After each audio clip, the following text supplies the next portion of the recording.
बीते 10 वर्षों में ऐसे अनेक रिफॉर्म्स हुई है जिनका बहुत लाभ देश को आज मिल रहा है।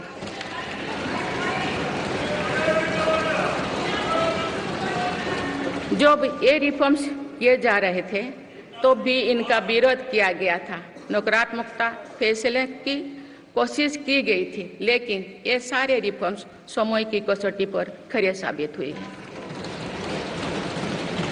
2 साल पहले भारत के बैंकिंग सेक्टर को डूबने से बचाने के लिए सरकार ने बैंकिंग रिफॉर्म्स किए, आईबीसी जैसी कानून बनाए। आज इन्हीं रिफॉर्म्स ने भारत के बैंकिंग सेक्टर को दुनिया के सबसे मजबूत बैंकिंग सेक्टर में से एक बना लिया है। हमारे सार्वजनिक क्षेत्रों के बैंक आज मजबूत और लाभदायक है। सार्वजनिक क्षेत्रों के बैंकों के लाभ 2023-24 में 1.4 लाख करोड़ रुपये को पार कर गया, जो पिछले वर्षों की तुलना में 35% अधिक है। हमारे बैंकों की मजबूती उन्हें ऋण आधार का विस्तार करने और राष्ट्र के आर्थिक विकास में योगदान करने के लिए सक्षम बनाती है। सरकारी बैंकों का एनपीए भी लगातार कम हो रही है। आज एसबीआई रिकॉर्ड मुनाफे पर है। आज एलआईसी पहले से कहीं अधिक मजबूत है। आज एचएएल भी देश की डिफेंस इंडस्ट्री को ताकत दे रही है। आज जीएसटी भारत की इकोनॉमी को फॉर्मलाइज करने का, व्यापार कारोबार को आसान बनाने का माध्यम बना रहे हैं। अप्रैल महीने में पहली बार जीएसटी कलेक्शन ने 2 लाख करोड़ रुपए का स्तर पार कर गया है। इससे राज्यों की आर्थिक ताकत भी बढ़ी है। डिजिटल इंडिया और डिजिटल पेमेंट्स के प्रति भी आज पूरा विश्व आकर्षित हो रही है। माननीय सदस्यगण, एक सशक्त भारत के लिए हमारे सैन्य बलों में आधुनिकता जरूरी है। युद्ध की स्थिति में हम सर्वश्रेष्ठ रहे, इसके लिए सेनाओं में रिफॉर्म्स की प्रक्रिया निरंतर जारी रहनी चाहिए। इसी सोच के साथ मेरी सरकार ने बीते 10 वर्षों में डिफेंस सेक्टर में अनेक रिफॉर्म्स किए हैं। जीडीएस जैसे रिफॉर्म्स ने हमारी सेनाओं को नई मजबूती दी है। मेरी सरकार ने डिफेंस सेक्टर को आत्मनिर्भर बनाने के कई महत्वपूर्ण कदम उठाए हैं।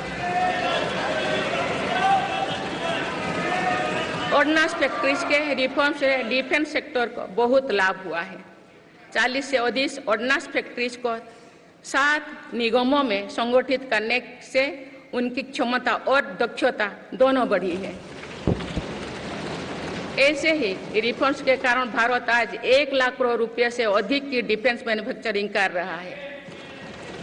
पिछले एक दशक में हमारे डिफेंस एक्सपोर्ट 18 गुना अधिक होकर 21,000 करोड़ रुपया तक पहुंच चुका है। फिलीपींस के साथ ब्रह्मास मिसाइल का रक्षा सौदा डिफेंस एक्सपोर्ट के क्षेत्र में भारत की पहचान मजबूत कर रहा है। सरकार ने युवाओं और उनके स्टार्टअप्स को बढ़ावा देकर आत्मनिर्भर डिफेंस सेक्टर की मजबूत नींव तैयार की है। मेरी सरकार उत्तर प्रदेश और तमिलनाडु में 2 डिफेंस कॉरिडोर्स भी विकसित कर रही है। हम सभी के लिए एक खुशी की बात है कि पिछले वर्ष हमारी सैन्य जरूरतों की लगभग 70% खरीद भारतीय उद्योगों से ही की गई है। हमारी सेनाओं ने 500 से अधिक सैन्य साजो सामान को विदेशों में नहीं मंगाना तय किया है।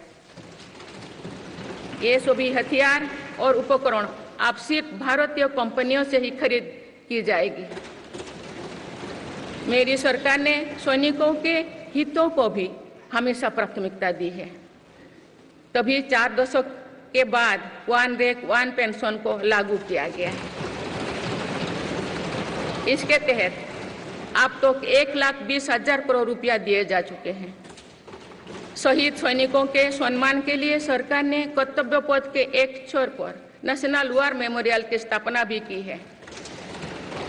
ये प्रयास केवल वीर जवानों के प्रति कृतज्ञ राष्ट्र का नमन ही नहीं है, बल्कि राष्ट्र प्रथम की अनवरत प्रेरणा का स्रोत भी है।